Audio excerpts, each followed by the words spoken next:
안녕하십니까.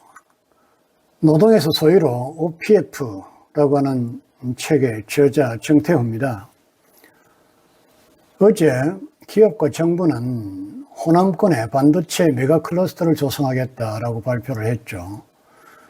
애초에 500조 정도로 예상했었는데 1000조 가까운 규모로 확장된 것 같습니다. 여기에 대해서 정치적인 액션이다 또는 과잉 투자다 우려하는 목소리가 있는 것 같습니다. 저는 그렇지 않다, 오히려 부족하다라는 말씀을 드리려고 합니다. 원래 반도체에는 사이클이라는 게 있었죠. 공급 과잉이 되면 가격이 폭락하고 기업이 어려움을 겪고 그런 것들이 계속 진동해 왔었죠. 근데 과거에는 그랬습니다. 그러나 이제는 다릅니다. 젠슨 황 엔비디아 CEO가 한국을 2번이나 방문해서 지역의 총수들과 아주 소박한, 소탈한 치맥 회동을 하는 것을 매스컴에서는 아주 낭만적으로 취급하는 것 같았습니다. 근데 그걸 사실은 내용을 알고 보면 그 메모리 수요를 확보하기 위한 나름대로의 치열한 경영활동이다, 그렇게 봐야 할 겁니다. 메모리 수요를 예측하는 방법을 보면 흔히 이번에 엔비디아가 데이터 센터를 확장하면서 얼마의 HBM을 발주했다더라, 그런 것을 기초로 수요 예측을 하는 것 같아요. 근데 저는 그것이 대단히 미시적이고 단기적인 예측이다, 그렇게 생각합니다. 우리에게 필요한 것은 앞으로 5년 후에, 10년 후에, 그리고 20년 후에 메모리 수요가 어떻게 될 것인가를 내다보는 거죠. 그게 돼야 투자를 하든 주식을 하든 국가 미래를 내다보든 할 거 아니겠습니까? 자, 장기적인 차원에서 반도체 수요가, 메모리 수요가 얼마나 될 것인가를 내다보는 방법은 우리 삶을 쳐다봐야 된다, 삶을 들여다봐야 된다라고 생각합니다. 여러분이 20년 후에 여러분 집에 있는 집사 로봇에게 이렇게 질문할 겁니다. 야, 20년 전에 동해안에서 몽돌 해수욕장에서 우리 애들하고 같이 놀았는데 그때 그 해안이 너무 좋았거든. 근데 다시 찾아가려니까 도대체 어딘지 모르겠네. 거기 어디지? 이렇게 질문할 겁니다. 그러면 AI는 거의 즉시 거기 어디다 라고 설명을 해야 되겠죠. 이걸 설명할 수 있는 AI와 그걸 설명하지 못한 AI가 있다. 못한 AI는 이미 망했다는 겁니다. 쓸 이유가 없는 거죠.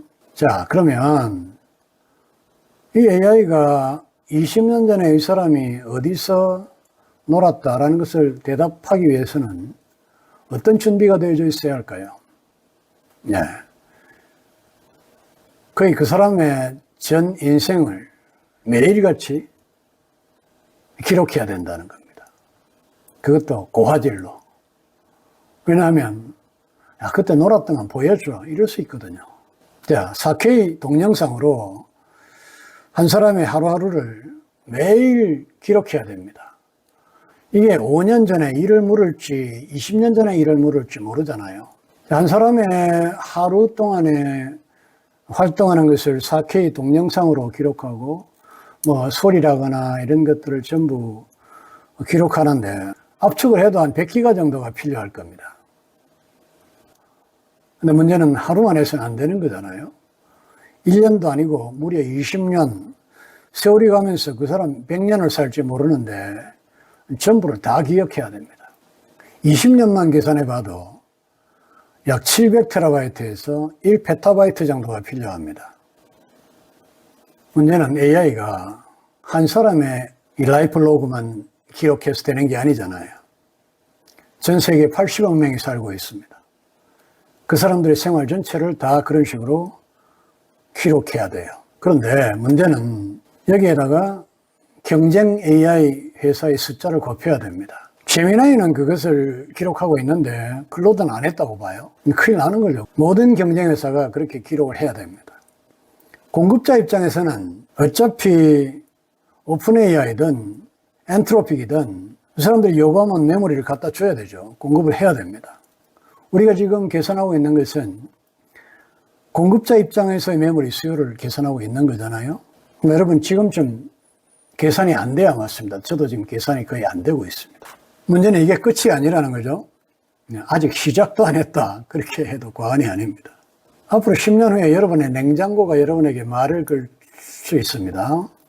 일주일 전에 오이를 사다가 냉장고 오른쪽 두 번째 칸에 올려놓고 잊어버리신 것 같아요. 오늘 안 하면 못 먹습니다. 그런 식으로 아마 기능이 업그레이드 될 겁니다. 요즘 뭐 엣지 AI, 엣지 컴퓨팅 뭐 이런 식으로 얘기들 많이 하잖아요. 그렇게 하려고 그러면 냉장고가 이 사람이 문을 여는 즉시 녹화를 해야 돼요. 그리고 이 뭘 사가지고 왔는지, 어디다 넣었는지, 오늘은 며칠인지, 그 다음에 각 음식별로, 유통기한을 계산하고 또 각 채소별로 냉장고 안에서 버틸 수 있는 기간이 얼마인지를 다 알고 있어야 돼요. 이런 식으로 여러분이 집에서 쓰는 모든 가전제품이 AI화 될 겁니다. 여기에도 상당한 양의 메모리가 필요합니다. 자, 이제 훨씬 더 거대한 영역으로 옮겨보겠습니다. 바로 휴머노이드, 피지컬 AI입니다. 만약에 여러분의 아이가 밤에 갑자기 열이 나요?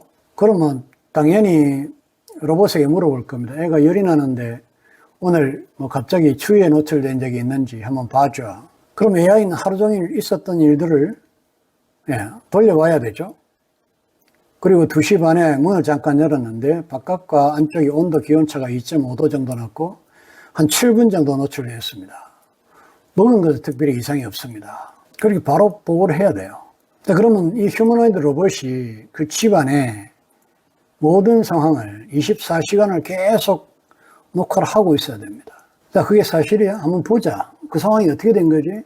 그럼 보여줘야 돼요. 전 세계에 아마 휴머노이드 로봇이 인간 숫자보다 많아질 겁니다. 그리고 휴머노이드 로봇은 방대한 의학 지식과 기타 음식에 대한 지식, 뭐 교육에 대한 지식, 엄청난 양의 데이터를 가지고 있어야 되겠죠. 그리고 그걸 즉시 답변해야 됩니다. 근데 이게 즉시성이라는 게 대단히 중요합니다. 이 바로 0.1초, 뭐 0.001초라는 말이 나오면 바로 HBM을 떠올리셔야 됩니다. HBM이 어떤 거냐면 거대한 메모리 풀에서 거의 거대한 도서관이라고 쳐봐요. 근데 우리가 일을 하려고 그러면 데이터를 찾아야 될 거잖아요. 그럼 왔다 갔다 도서관 왔다 갔다 하면 우리 국립중앙도서관은 약 1,500만 권의 도서를 가지고 있습니다. 그걸 찾으러 다니다 일이 뭐 끝나는 거죠. 그래서 HBM은 뭐냐면 이 관련된 그리고 필요한 데이터를 일단 책장에서 서고에서 뽑아가지고 자기 책상 위에 늘어놓는 겁니다. 그래야 즉시 보고 판단할 수 있도록. 사실 지금도 상당히 즉시성이 유효하죠. 저는 그렇게 봅니다. 물론 우리가 지금 쓰다 보면 버벅거리고 렉이 걸리는 일들이 많은데 이거는 트래픽의 문제지 연산의 문제는 아닐 거라고 저는 봅니다. 여러분이 뭐 제미나이든 뭐 클로드든 혹은 챗 GPT든 뭔가 질문을 하면 그 질문이 해저 케이블을 통해서 미국까지 갑니다. 그래서 클로드 같은 경우에 뭐 텍사스, 오하이오, 뭐 위스콘신 이런 데 데이터 센터가 있죠. 거기 가서 연산을 해서 답을 가지고 다시 돌아옵니다. 태평양을 건너서. 이게 트래픽에서 걸리는 시간도 장난이 아니거든요. 아무튼 즉시성이 대단히 중요합니다. 그 즉시성은 HBM이 대용량으로 수요가 폭발한다라는 것을 의미한다고 이해하시면 됩니다. 자, 제가 일단 여기까지만 얘기하고 그보다 훨씬 더 중요한 내용인데요. 이게 완전 자율주행 자동차입니다. 자율주행 자동차는 사고 나면 큰일 나죠. 0.001초 만에 뭔가 판단하고 바로 조치를 취해야 됩니다. 근데 이게 뭐 옆 자동차의 속도라거나 현재 신호등 상태라거나 보행자가 어떻게 움직인다거나 도로가 어떻게 생겼다거나 하는 데이터를 끊임없이 실시간으로 받아들이고 기록해야 돼요. 또 그 기록이 곧 그 자율주행 자동차의 성능이 되기 때문에 그걸 고스란히 메모리에 보관해야 됩니다. 자, 자율주행 자동차의 경우에 4TB 정도의 데이터를 관리해야 됩니다. 근데 이게 하루 이틀 얘기가 아니고 또 전 세계에는 현재 1억 5천만 대의 자동차가 있는데 앞으로 그 자동차의 대부분이 자율주행으로 바뀔 겁니다. 여러분, 제가 이거 도표에서 어느 정도 계산해 놓은 거 있으니까 숫자는 나중에 확인하면 됩니다. 자, 지금부터는 제가 도표를 띄워 드릴게요. 자, 기관, 기업, 대학, 병원, 그 다음에 국가행정망과 소버린 AI 축이 있죠. 그 다음에 이제 이 방위산업 관련입니다. 전술했지죠. 미사일이나 전투기, 탑재형 지능, 이런 것들, 수없이 많은 드론들, 이런 부분에도 상상을 초월하는 메모리가 필요합니다. 지금 현재까지 인류가 가진 전 세계 AI 메모리 총량이 약 3엑사바이트 정도 됩니다. 그런데요, 제가 이 위에서 정리한 내용들 쭉 보면 지금 한 9제타바이트 정도 되죠. 이거는 현재 공급해 놓은 3엑사바이트에 약 3,000대 정도에 해당됩니다. 근데 여러분, 제가 확실하게 말씀드릴 수 있는 것은 이 부분에서 기술이 발전되면서 데이터를 압축한다거나 또 데이터를 가공한다거나 해서 메모리의 총량을 줄이려고 노력할 겁니다. 근데 반대로 내가 여기서 지금 얘기하고 있는 이 부분들 말고 이건 아주 기초적인 내용이고요. 막상 AI 시대가 정말 진행이 되면 현실 속에서는 내가 지금 얘기하고 있는 이 메모리보다도 훨씬 더 다양한 메모리들을 필요로 하게 될 겁니다. 지금 상상도 못하는 부분들에서 엄청난 양의 메모리가 필요하게 될 겁니다. 우리는 앞으로 10년, 15년 이 사이에 현재 우리가 지구상에 뿌려놓은 3엑사바이트의 3,000배 정도의 물량을 전 지구에 공급해야 될 겁니다. 우리 한국의 반도체 회사들이 이걸 과연 감당해낼 수 있을까? 전 잘 모르겠어요. 만약에 이걸 감당해내지 못한다면 그만큼 AI 발전 속도는 지연될 겁니다. 반대로 경쟁이 치열하기 때문에 아마도 AI 회사들은 다른 루트를 통해서 메모리를 공급받으려고 하는 노력을 아마 하게 될 거다. 저는 그렇게 봅니다. 그러면 우리에게는 기회 손실 비용이 생기겠죠. 그래서 우리는 지금 공급 과잉을 걱정할 단계가 아니다. 수요 과잉을 걱정해야 되고 어떻게 하면 더 많은 반도체를 우리 지구에 제공할 수 있느냐 하는 것을 걱정해야 되죠. 그 맥락에서 이번에 호남에 1,000조 원 규모의 반도체 메가 클러스터 구축 계획이 발표됐다고 보고, 자, 지금 우리는 주가의 단기 고점론, 또 일시적인 위기설,